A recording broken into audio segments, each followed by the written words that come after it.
Morning, all. Good morning.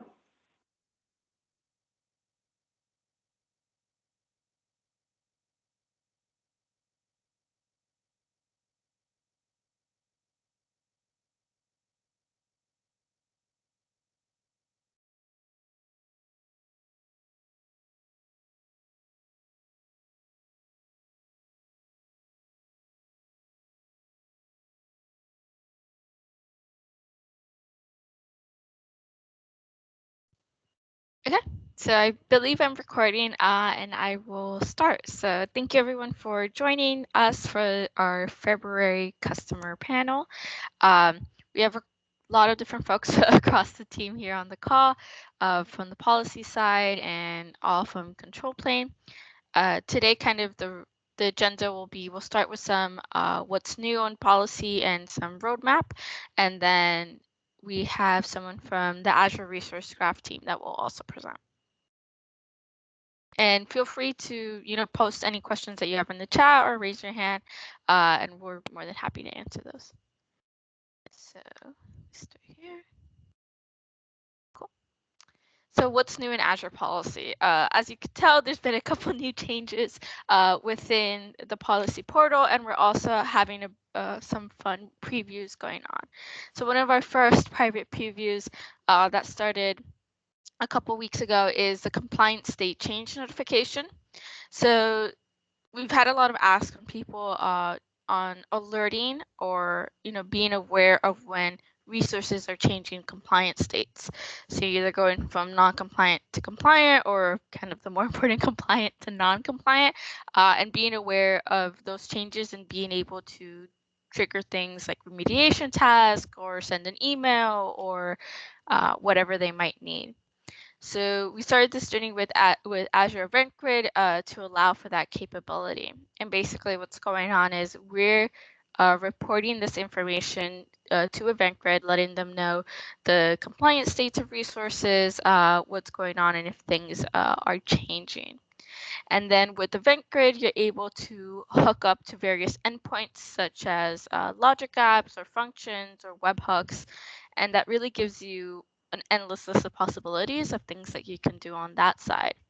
All this change notification information is stored. I think they have a couple different options. The most popular is storage queues. So be able to have that information there. And what we see this kind of allowing you to do is to set alerts for certain resources or certain assignments when they're changing compliance states. You can also hook things to function apps and like trigger a remediation task if a resource has turned non-compliant and it's like a modifier deploy if not exist policy. You can trigger that remediation task and kind of set up a pipeline for auto remediation. As I mentioned before, this is currently in preview through API only. If anyone's interested on the call, feel free to shoot us an email and we'll be happy to enable that to your subscription. We believe the UI should be coming late March, and then from there we'll open it up to a public preview. So you'll see a little lightning bolt TLC on the side of our portal page. I'll say events, and there you'll be able to onboard to this. Cool. Next is custom attestation policy, sometimes also called manual policy. This ask came from more of a regulatory compliance space, but can be applied to multiple areas within policy. And kind of in the regulatory compliance space, there's certain things that policy or Azure cannot assess. So for example, have you taken security training? There's no way for policy to know if that's enabled, but sometimes it's really important to have this compliance information roll up into our view and keep track of that. So what we're allowing is you'll tell us where you want this to track us by. So like subscription, resource group, or resource type, which you can see in the top blade, kind of looks like a normal policy, except you will be setting the compliance state. So the initial one will be unknown, meaning no one has marked anything or, there's no action has been taken. And then you're able to go and set the compliance state, assign it to a specific person, there you can add an expiration date, saying this is only valid for 1 year. So in the next year, that person has to go in and then once again update the compliance date. And then you could also add links to evidence. So let's say for security training, they can add a link saying like, hey, this is where it shows the completed information. So the custom attestation policy will be part of our premium tier. And yeah.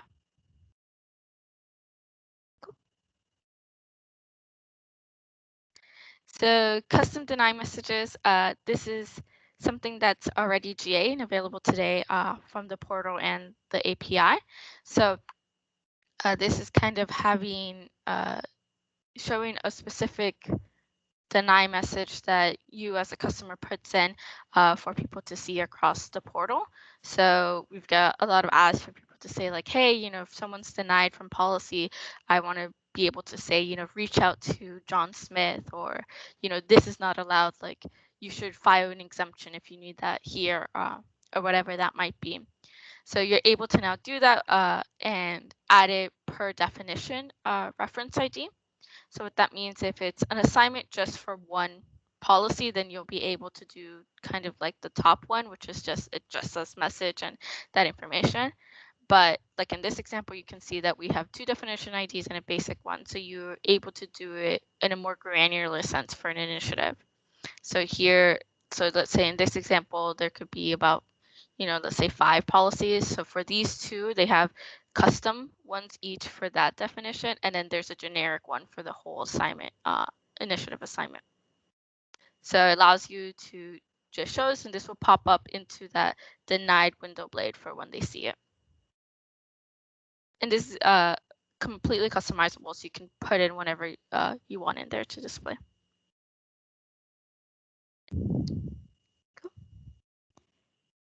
Next is our policy aware portal experience. This is slowly being rolled out. You'll see it kind of in different areas as you start making different resources. And basically, previously, you would only see a policy violation when you were on that review and create blade, but now we've integrated with the policy team and allows you to do that validation when you're picking information for that properties. So here, for example, someone was trying to pick their name for the virtual machine, and then you could see that the policy says, hey, this violates this naming policy. So please go and correct that before you move on. For things that have drop downs like region or SKU size, image IDs, things like that, you'll see it kind of grayed out and it limits the ability to click. Just trying to make it an easier experience for people to create resources and stay in compliance with policy. So we're first working on common or top level ARM properties like regions and names and image, so, SKU size, things like that. But as this partnership continues, you'll see more of these granular settings being added.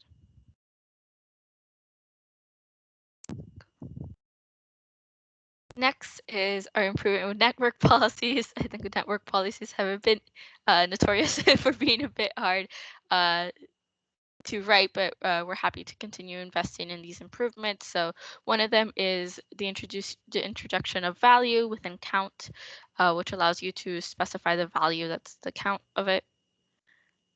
Next is increasing the list of the built-in policies for private link. So if you go into our documentation or you go through the portal and you Control F search private link, you'll see that the list of built-ins has significantly grown, and we're happy to have that partnership across multiple teams and see that growth there. We've also enabled or added modify affect the possibility to do that for disable public network. So you're able to go in today and use modify for that. And this is all already available on GA. And then next but not least in the what's new, we continue in our data plane investments with Azure Kubernetes policy and Azure Arc Kubernetes policies. So for the custom AKS policy, before the constraint templates were hosted within GitHub, but we've added the functionality to also hold this between public CNN and Flux. We're also working on a VS Code extension, which will allow you to generate these constraint templates and make it a bit easier to author those. And then in the Azure Arc Kubernetes policies, we're adding in the ability to do extension models. Cool. Any questions before I go on to roadmap?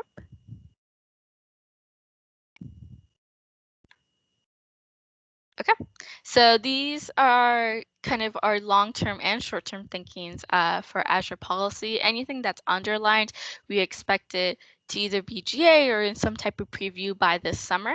Anything that's not is kind of our more long-term investments. So we see policy kind of broken up into these 4 different areas of like language, compliance, lifecycle, and then definitions. I'll kind of touch on the ones that are short-term or for the summer. So for policy language, we went over manual attestation policy. We are working, the guest configuration policies will now allow for a kickoff or remediation task instead of being kind of auto-remediated as it is today. We're always adding in more properties for modify effect. If anyone on the call or in your teams you have a request for a property to be modified, feel free to shoot us an email and we'll investigate and look into if it is possible to enable modify for that. We're also gonna allow policy to have a greenfield remediation on subscription creations. Previously, it was only brownfield or existing subscriptions, but now we'll be doing it for greenfield. So new subscriptions and subscription updates will be, denied by policy and such. We're always working on reducing the latencies for deploy if not exist policies and deploying that stuff.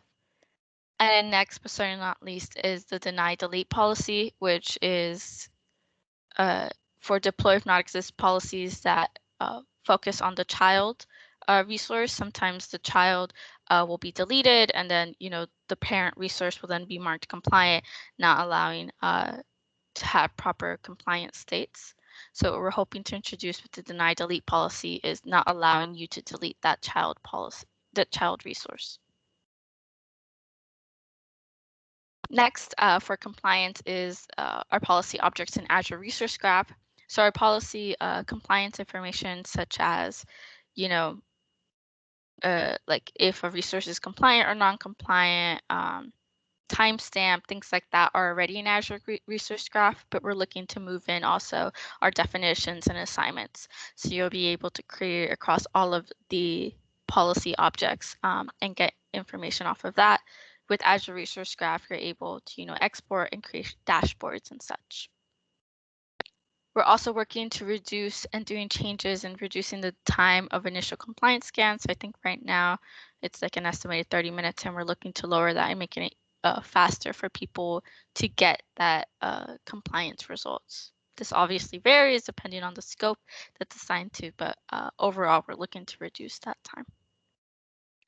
For lifecycle, we kind of talked about already a bit about policy aware portal experience, and for definitions, we talked about custom policy for ICAS.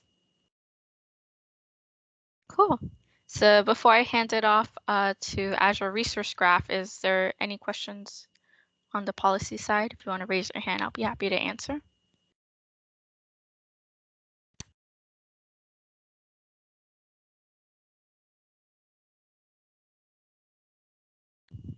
Okay, cool. So I'll now hand it over to Snahi. Hey, thanks, Kimberly. Should I just request control or should I share my own? It doesn't matter really, but if you had a preference. It doesn't matter. I can click the slides through for you if you want. Okay, sounds good. Thanks, Kimberly. Hey everyone, thanks for joining. My name is Snehith. I'm a PM on the Azure Resource Graph team. Today I'll walk through what Resource Graph is, explain and show you what's new, do a demo also, and share a roadmap with you as well. Cool, let's get started. We can go to the next slide. Thanks, Kimberly. First, if you've never heard of Resource Graph, you're probably thinking, what is this? Why should I care? If you're in that group, I really hope you learned something interesting today and tag along this journey through Resource Graph land. So right here, like it says, Azure Resource Graph is a service that empowers you to query and explore your Azure resources, including resource metadata and resource properties, and the relationships with one another at scale. Yeah, reading that blurb, you might be thinking, this sounds very businessy. Using the word empower, you're saying at scale, but I think that's justified, and let me explain why. I know at scale has been a buzzword for a few years now, but all we really mean by that is that you can query anything from the resources across your entire tenant to looking within a specific resource group, or even scoping it down to a specific resource. And it's just really cool what you can do with Resource Graph. If some of you used it, if some of you have used it before, you already know what I'm talking about. If not, yeah, just excited for what you and your organization can do with ARG. And then best of all, ARG is free of cost to use. So now let's dive right into all the new features, capabilities, and experiences that we've lit up, and we're excited to share. Yeah, so starting off right off the bat, before you could only share, before you could only query resources across a set of subscriptions that you either selected. Say you're using the portal, right? You would select your subscriptions, or if you're using like another client or the SDK, you would pass them in. You would pass in your subscriptions in the request body. Now that's changed. You can query your resources across your entire management group by passing in the management group ID key right in that request body. And I've sort of shared the example in Postman here, right in the slide, just to give you sort of like a view of what this looks like. And with this, we've made it possible for you to remove that hierarchical scope altogether, and sort of just look one layer above. In the next slide, we've sort of shown how we've even taken this a step further, and you don't even have to do it at the management group level. Like I said before, you can just query across your entire tenant. You've noticed that I've highlighted sort of the API version there in the URL, and that's just to show like this is available. This is in preview right now, and I'll share later sort of like what's our plan around this being G8. You can still try this out. Like it's all in our documentation. That's publicly available. But yeah, we're in public preview for this. So yeah, that's pretty much it here. We can go to the next slide. So now in this slide, I put sort of what's new plus sort of as a notepad reference. And in this, we've jam-packed three awesome features in Azure Resource Graph. The first feature is virtual machine power state, which lets you know whether your VM is running or it's sort of in like a transitionary state, right? So that's like your VM is stopping or deallocating, or it'll also let you know if it's deallocated or stopped entirely. The second feature is VM health, which is essentially an aggregate of various monitors on your VMs across different key health monitors, across different key health metrics. Now what does that even mean? So basically, your VM has different health metrics. So that includes things like CPU utilization, memory usage, the space on your file system, and a lot more. So whether or not your VM is healthy or not is based on the worst state of across all your metrics. So if you're just as a contrived example, right? If your CPU utilization is at 30%, but you're close to running out of memory, you will have an unhealthy VM, and that is surfaced through ARG. So as you can see in this query that I've shared here, the table name for that we're using in that inner join is preview health resources. So this is intentional. Like we're still getting ready for this, and we haven't shared it with a wide audience. We're just sharing it sort of here as a preview into what you can use in the future with confidence. And I've sort of shown the results I got just running this on a small subset of our resources, and that's just an example. Like it's very simple to understand. Obviously, like a VM that's running is also going to is hopefully going to be available. And yeah, like as you deploy like hundreds, thousands of VMs, being able to query this at scale in like, in 2 seconds is very, very, very cool. So the third feature, sort of on the top there, is the amalgamation of what we see here, which is being able to do cross-cluster table joins. That's just a core part of what makes Azure Resource Graph great, which is being able to correlate data. Like I said before in just the intro of explaining this, like by joining different tables, as we did here with our resources and preview health resources table, you have more information about each individual virtual machine here, and then this is just a single example. Like you can be doing this for all sorts of other resources. And in the demo section later, I'll sort of walk through that and show you where you can get all this information and how you can be running these queries like on a quicker, like a sort of iterative basis as well. Can we go to the next slide, Kimberly? Cool. So to build even more on that, joining data isn't that great if you don't have all the data you need, and that's a problem that we've been working really hard to tackle. That's why we just don't expose the tracked resource type and the resource containers like your resource groups and subscriptions. We also expose proxy resources, which make up a lot of the tables that you see here on the slide on the left. Since policy and resource hierarchies, like here it's dubbed resource containers, are critical in managing and governing your resources, we expose both of those in ARG, as you can see here. I sort of just share two very simple queries. I can also paste them in the chat for anyone who's curious. But in that first query there, again, and we'll be like, if there's interest, like I had a plan to walk through a few queries in the demo later. But for this one specifically, if we wanted to try this out, live, we can do that as well. Essentially, all I'm doing is I selected a few subscriptions within Portal, and then just pulled the non-compliant resources and just sort of project the resource ID and some of the policy properties that I was interested in. And then with resource containers, all I was really doing was just trying to get a count of how many resource groups I have in my subscriptions. Just very simple, sort of like, like management / governance scenarios here. And this is all within Portal. Like you can obviously be querying these across CLI PowerShell and of course the SDKs of your choice. This is just sort of for ease of showing you what's capable. So I think we can go to the next slide, Kim. So now, before we go into demo mode, I wanted to share a few things about what Azure Resource Graph does with Azure Portal. Most browse experiences in the portal, for those of you who aren't aware, are actually built on top of Azure Resource Graph. So what does that even mean?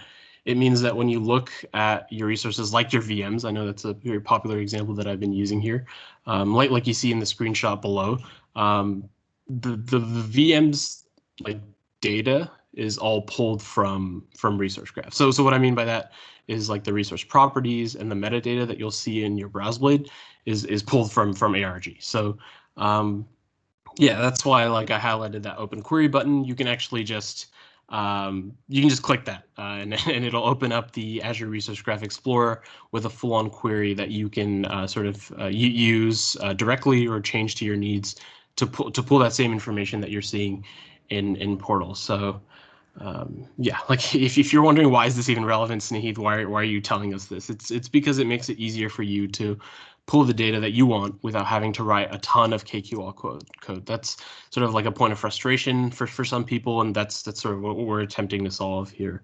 So yeah, that's where we are here. So regardless of like I hope sort of that context and like primer on what our new features are, where we're currently at, is helping. But rather than just showing you these things, the screenshots, I hope this next this demo will help. Cool. So now let me share my screen.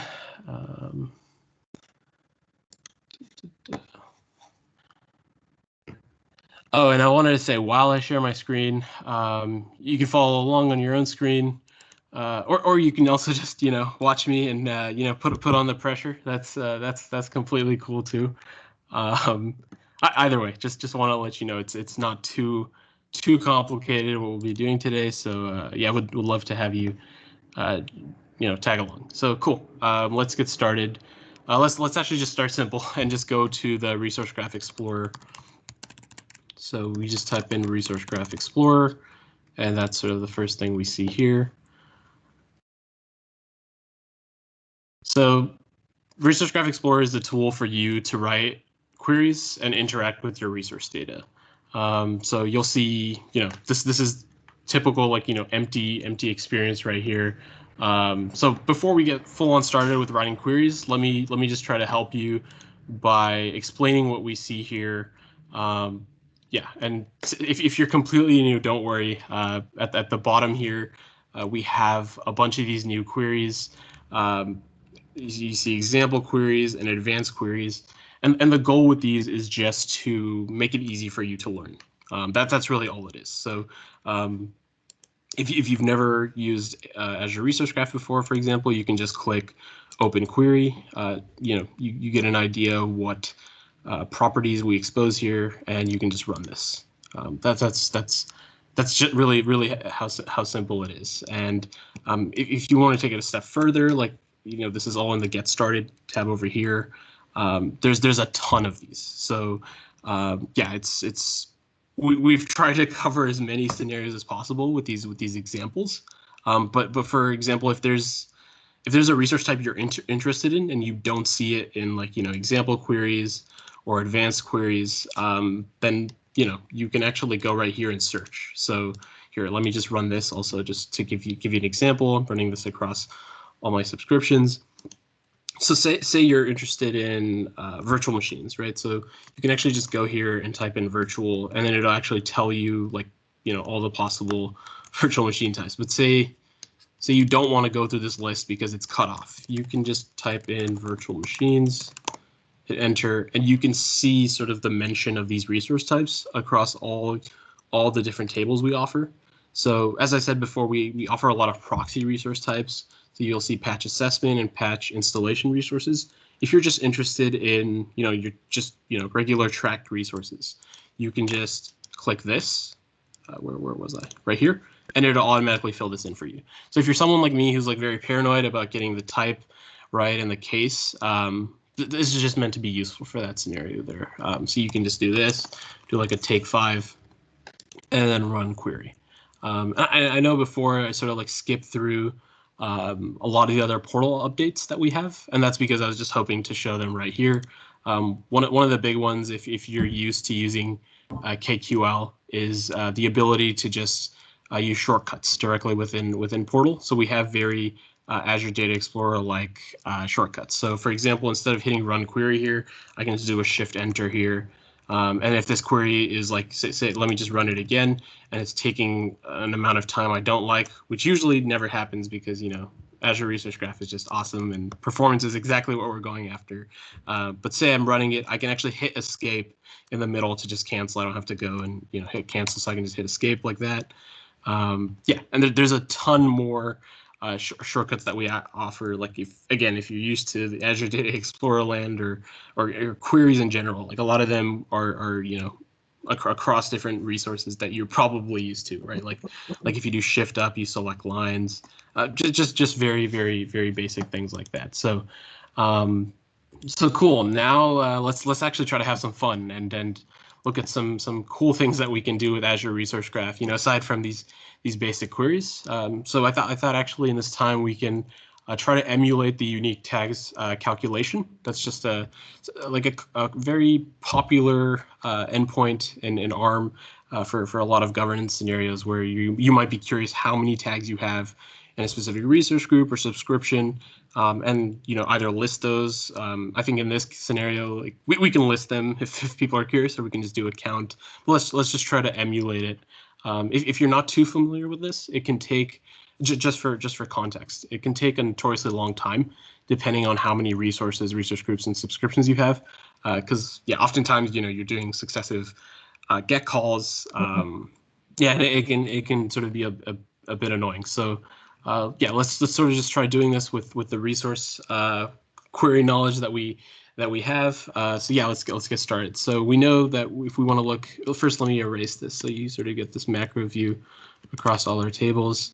So let's start with resource containers. Again, if you're not sure what your tables contain, like the types that are exposed, you can just click this and you have all the different types that are exposed. So let's start with the resource containers. And since we're interested in tags here, let's do like a take 5 just as an example to see like what kind of dimensions are exposed here. So we know for this scenario, we're looking at tags. So that's this. So let's do project tags. So we're going to have a ton of results now. So to keep it simple, let's just do like a take 5. And then we know that, we're interested in tags. So we don't really care about the resources where, where there's just no tags. So let's do where tags is not empty. Again, this is like if you're used to using Azure Data Explorer or Kusto, was called before, like it's very, very simpler, like very, very similar. So yeah, so let's do like a take 5. This is just to keep things like simple. Project tags and subscription ID. So now you'll see, okay, we have 5. This is exactly what we expect.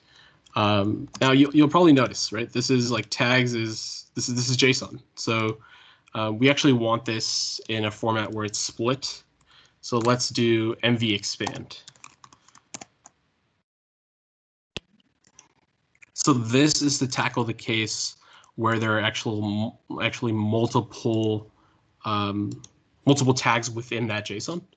So let's do. Let me actually try to find a better example to sort of show you. Maybe. Let me just take this out, actually. Okay, so we sort of know from the schema that we have here that we can pull the tag key and value. So let's actually do extend tag key equals toString bag keys tags, and then we're just going to get the first element here and extend tag value is equal to toString. And by the way, the reason I'm doing the toString here is just because of the this is a dynamic property otherwise, right? Like Kusto doesn't, like we wouldn't know what type to assume. So then over here, if you want to index it, like it's just not going to know. So let's do this. So yeah, so now we've sort of like taken out this tag key and tag value, just like we wanted from here. Okay, so now we have the tags at the resource container level. So how do we get this? Let's remove this to make it cleaner.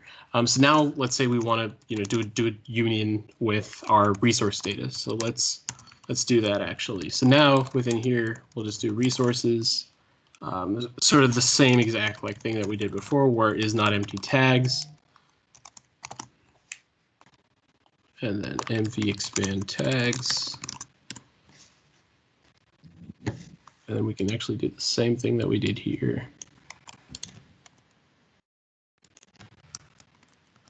And do like now since we're interested in unique, we can just do like distinct tag key, distinct tag value, and this is sort of like we're looking for distinct values across all 3. So, and then maybe subscription ID. And then now, if you're curious, this is really where like you can either just stop here and just list, or you can do like a summarized count by subscription. And then yeah, you basically have like it's obviously not going to be exactly spot on compared to maybe what you see in the portal experience, because that sometimes contains like hidden tags and all these other ARM tags. But this is like from the RG perspective, this is like, this is exactly what you're looking for in that case. And I can share this query in the chat for those of you who are curious, and you can sort of tune this to like remove this for your own subscription, so you can just get a flat list of everything you're looking for. So yeah, now I noticed like a bulk of the audience here is familiar with policy and is like, I know the first half of the segment was for policy. So we can look at policy resources too. But before I dive right into that, let me sort of like link back to another feature from the portal side, which is actually being able to save these queries. So you can actually go up here, save as, and then here you can say, like, name it like unique tags, calculation query, calculate distinct tags across my subscriptions, and then you can save them, depending on your preference. Hit save, and that's now saved. And by the way, like, if I had gone back here and done the summarize count by subscription ID, Portal actually gives you these options to visualize and pin your results. So you'll notice the pin to dashboard here, where you can actually take the results of this and put it in a dashboard. But just really briefly, I wanted to show you. Yeah, maybe this isn't a good idea because of how many subscriptions, but yeah, like you can sort of like visualize this information that we have here in a bar chart, or I think it was also a donut chart. Yep, a donut chart as well. So yeah, just put really simply, that's just one scenario. The next one, since I was saying, like, huge policy audience here, is looking at policy resources.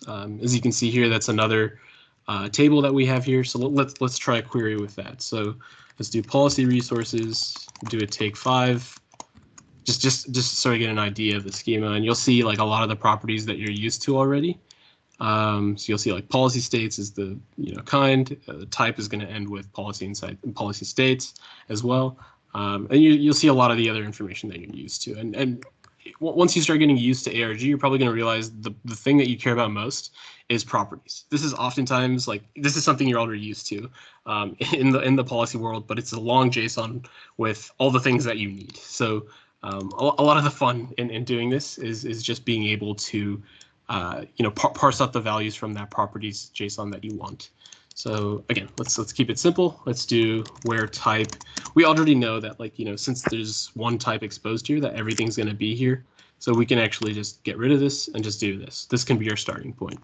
Now we look at, like, let's look at an example JSON and see what fields we want. So let's say we want policy assignment ID, policy definition ID. We want the compliance state, or let's filter by the compliance state. Actually, let's look for all the resources that are not compliant, and then let's also get the resource ID. This is the actual resource that isn't compliant or is compliant. So okay, let's do that. So let's do extend compliance state equal to, so we want to do properties.compliance state. Again, just like we saw in the tags query that we just did before, this is going to be dynamic. So you want to convert this to toString.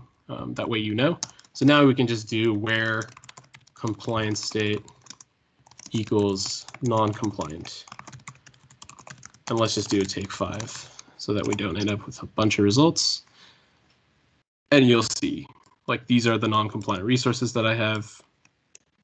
But the ID here is going to be in the policy resources angle, right? Like, this is going to be the policy states object. As you can see at the end of this ID, it ends with policy insights / policy states. Now, what if you want the actual, the ID of the resource, right? That's what you want. So let's get that. So let's do extend resource ID equals properties.resource ID. Again, this is going to be dynamic too. So we want to do toString here. Run this.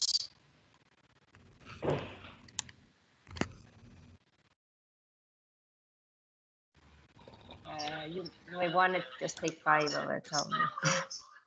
Yeah, maybe I should exit this. I don't know what happened. No. Okay, so, and then, yeah, so then your resource ID at the end will have the actual, resource that you care about. So yeah, you can obviously extend this to much more properties. So let's do one more. Let's just do policy assignment ID and do this. And why not? Let's also do policy definition ID. So it's very similar with the naming. So let's do this. And then let's actually just project ID, resource ID, and then these. Policy assignment ID, policy definition ID, and then let's also keep, let's just do this. So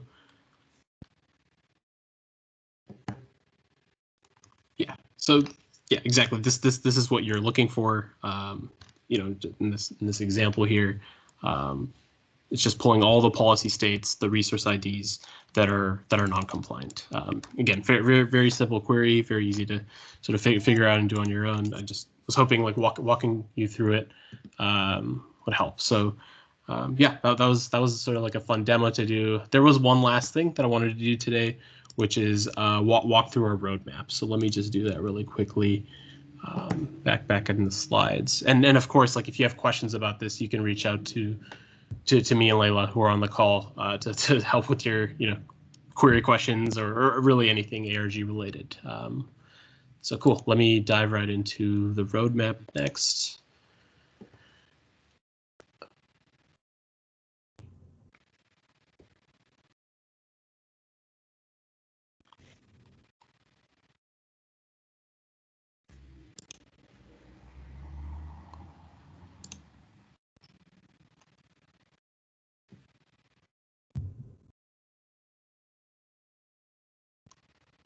Okay, so let's go all the way. I think we were on this live demo. All right, so roadmap. So yeah, this is gonna be very familiar now. Now that we like walk through that demo, also showed you everything that's new in ARG. Yeah, this is hopefully makes a lot more sense. So starting with queryability, the first main thing is we're going to be exposing the ability for you to query multiple management group IDs. So currently, like I showed you, sort of one of the big new features that we have is you can input management group ID directly into your resource body and query across everything that's within that management group ID. So in our next API version, which is going to be public, it's not going to be public preview or anything. It's going to be API version for March 1st, 2021. You'll actually be able to input multiple management group IDs directly in your request body. And then just piling on top of that with queryability, we're making it so that you can also query management groups within resource containers. Like referencing that tags example that I did, you'll be able to not just look at subscriptions and resource groups within your resource containers table, but also your management groups. And also we'll be exposing VMSS power state. That's been a request that a lot of customers have been asking us once we did it for virtual machines. And then along with that, other valuable additional pieces of data are cost data. Obviously, like everyone's curious about how much each of their resources cost or how much their subscriptions cost. So that's what we're going for there. And then from an identity and another layer of governance, exposing the role definitions and assignments so that you can query those as well.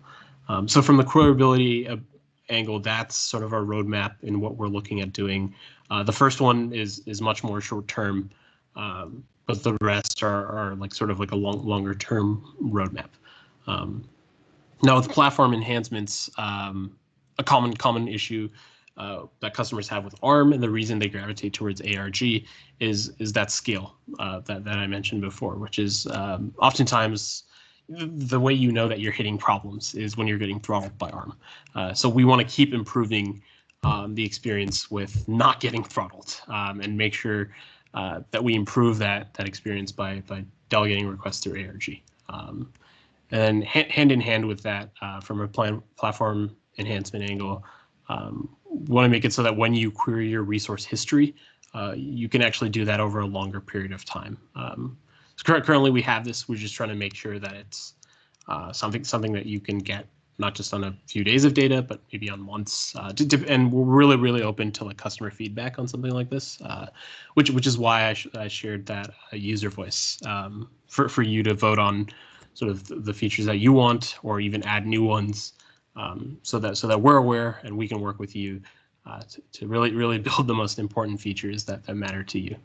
Now that last piece at the bottom is other features, and that's sort of covered the resource history angle. And another big one that we're currently working on is a Power BI integration. So I know within the portal demo that I just did, that you can pin to dashboard and render charts within portal.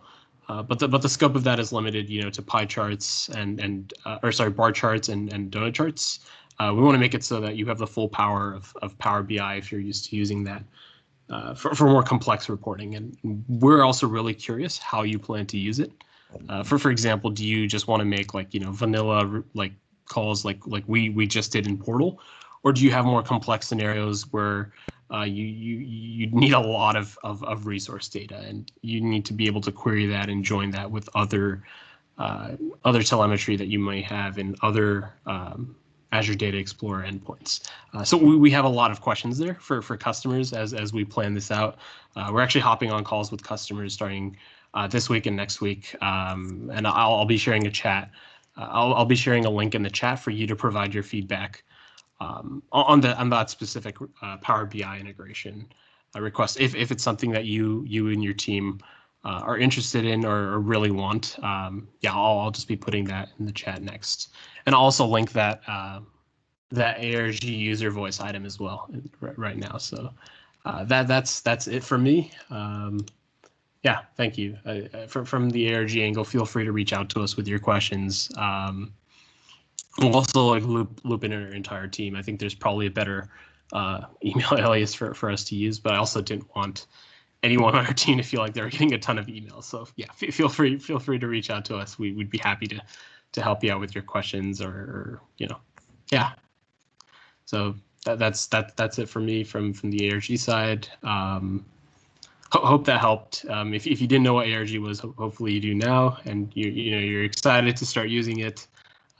Resource Graph Land is awesome. We're really excited for you to join us because we have a lot of exciting stuff ahead as well. Yeah, so that's it for me. Were there any questions, or feel free to post in the chat as well. We can answer them on the call too. Whatever's cool. Thank you so much, Stan. Yeah, there were a couple of questions I already replied on the chat window. If any other questions, please continue to post on the chat or just ask, or you can reach out to us offline as well. Thank you.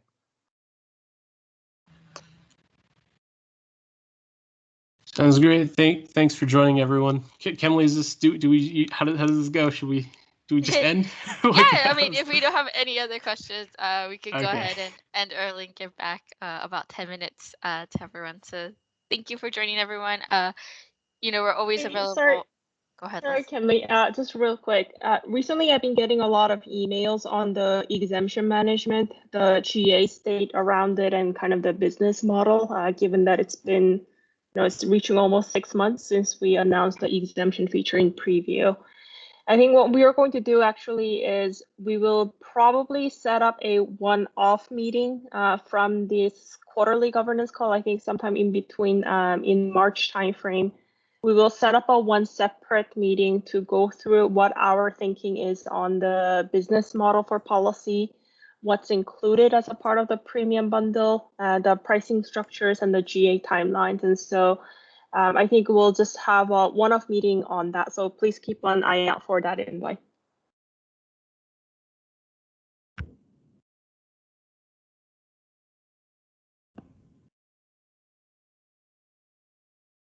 Cool. Sorry, Kimberly, you can continue the wrap up. Yeah, sorry, I was talking, but I was muted. Cool, thanks, Liz. So yeah, as I was saying, our emails are always open for any questions offline. And thank you, everyone, for joining. I will stop recording now. Thank you.